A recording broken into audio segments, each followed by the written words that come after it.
For a second example of solving a system of equations using elimination, we begin with the example that has x's and y's and numbers flying everywhere.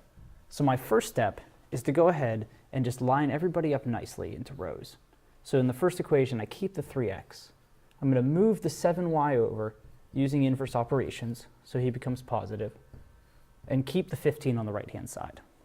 Now I need to make the second equation look exactly like the first, with the x's underneath the x's, the y's underneath the y's, and the number underneath the number, which means I have to move that 4 over, and again, use inverse operations to make it into a -4. Now it's set up to begin elimination. So I consider the coefficients, the 3 and the 5, and think about any easy way to make additive inverses, or the 7 and the 2, and any easy way to make additive inverses. And in this example, we're going to have to multiply both equations by a number in order to get our additive inverses, not just one of them. So it's a toss-up as to which one you eliminate. I'm going to eliminate the x's. So for 3 and 5, the magic number I'm going for is 15. It's the smallest number that will eliminate both of those from the problem. So I multiply the top by 5 and the bottom by -3. It could have been -5 on top and +3 on the bottom. The key is just to get a +15 one place and a -15 the other. When I go through and distribute those, I have to take it to every coefficient and every constant.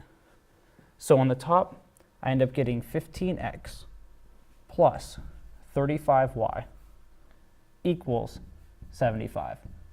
And for the second equation, I get -15x minus 6y equals -12. This system is preferable to every system I've had so far because of the existence here of the additive inverses. So when I add these two equations together, those cancel out.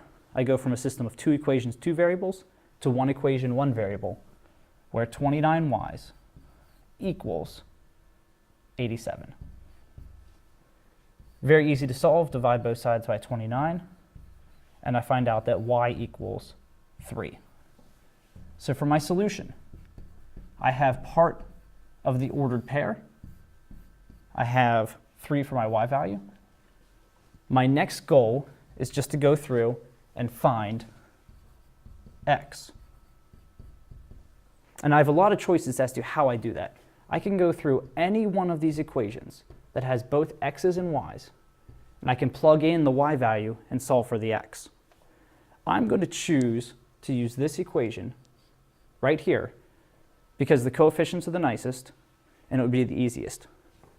So I have 5 and the unknown value x still, plus 2 times the y value, which is now 3, equals -4.